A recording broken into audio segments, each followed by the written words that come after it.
Flappers, welcome to the third giveaway video. On screen are the videos to the previous two giveaways, both of which are still active, and I have included them in the description as well as have them linked in my pinned comment. So for this video's giveaway, please continue watching to find out the prize and instructions. In this video, we will be revisiting Diona as my previous guide for her is quite outdated, so it's time to give our cryo bartender a new guide. In this video, we will go over everything from Diona's talent priorities to her constellation value, then into best weapons and ending with best artifacts, which will include the Millilith artifact set that's coming out in patch 1.5 and some interesting build options. Finally, ending with main and substat priorities you should be going for. If this is your first time watching my guide videos, do know that I have timestamps in the description prepared so you can navigate easily around the video.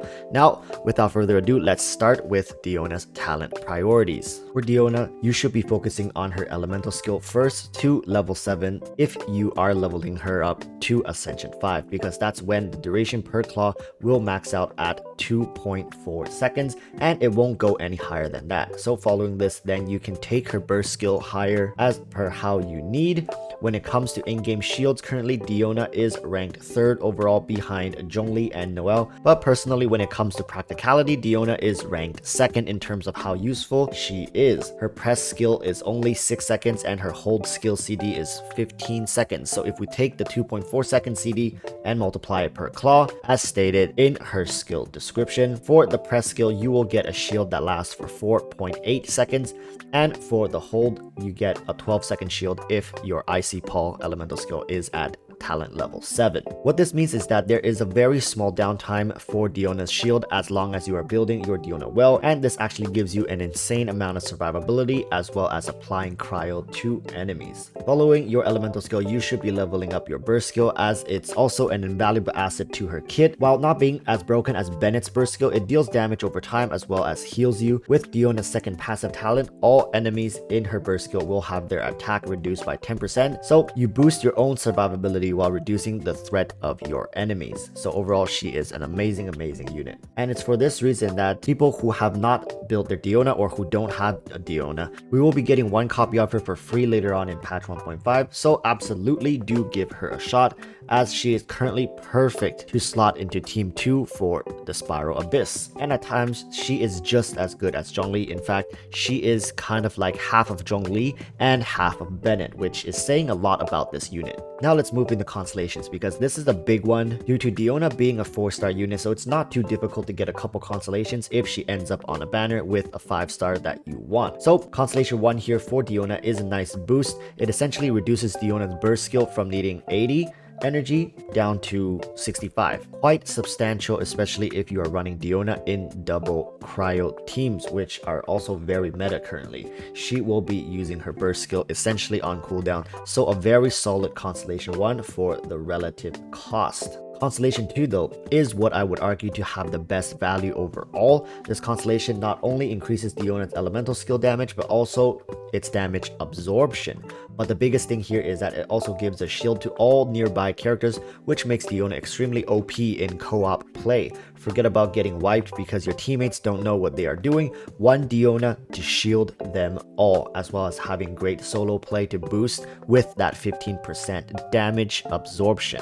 Now moving on to Constellation 4 here. Now it's kind of average, while for some players they might find it helpful, but I personally don't see any particular value here. Yes, it helps you get off some extra shots, more damage I guess, but overall I don't think it's worth hunting after. Finally, Constellation 6 is a slightly weird one as it opens up setup for some crazy synergies and adds a new role to Diona, but at the same time can make her more difficult to pair with current signature pyro carry Hu Tao. But it still can be done, and due to Diona having both shield and heal in one, she goes well with anyone, and C6 is currently a great one to pick up if you are into powerful reactions. Now, before we move on, here's how you can enter the giveaway as well as the prize you are all entering for today. So there are going to be 3 tiers of prizes that you can win. First is a simple Welcome Moon. We have given away a lot of Welcome Moons, so another one to add to that list. Then we have the BP that you can win, followed by that is the $20 gem pack. And now for the grand prize is a Welcome Moon plus a BP and plus a $20 gem pack. So all in all, there will be 4 winners. 3 single prizes, and then 1 big package prize, which is essentially all the single prizes bunched into one for 1 lucky winner. So here is how to enter. Firstly, make sure you are subscribed to my YouTube channel. This one is simple, and I'm sure a lot of you are already subbed, so you're good to go. Second, make sure to join my Discord. You don't have to chat, you don't have to do anything. Just make sure you are in Discord, as I make a lot of announcements there so you can keep track of who won and what giveaways are currently active. Finally, in your comment below, include the word meow, and that's it. Winners will be drawn on next Wednesday's live stream, along with the winners from the giveaway videos in the previous days. So with that said, let's get right back into the video. For weapons, here we have some great options as well as being important because your weapons will affect your artifact main stats. Diona has many options for weapons, but they aren't really free to play friendly, but are more luck dependent as they are gacha weapons. Firstly, we have the sacrificial bow. Now this is a great option as it refreshes Diona's elemental skill, but remember when I mentioned earlier, Diona's skill have relatively low downtimes if you get her elemental skill talent to 7 and above, but that will require you to have Diona at Ascension 5 or either Constellation 5, which to be honest, you don't really need to level Diona that high to get great uses of her, so this bow, while being good, isn't the best option here. Instead, we have the Favonius bow. Now this bow is currently the most overall balanced and useful bow for Diona, as we can cycle through her burst skill much faster, especially if you have Diona at Constellation 1. While the BP weapon works for Diona, I don't suggest it, as it's kind of like mounting a Gatling gun to a Mini Cooper. Looks cool, but you're probably never gonna get the best use out of it. Now moving into 5-star options, we have Elegy for the End being the best overall 5-star weapon, and the others are just not suggested here because it's such a waste to put them on Diona, as she doesn't need them to be great. Finally, let's go over artifacts for her. Currently, people have many ways to mix match her artifacts.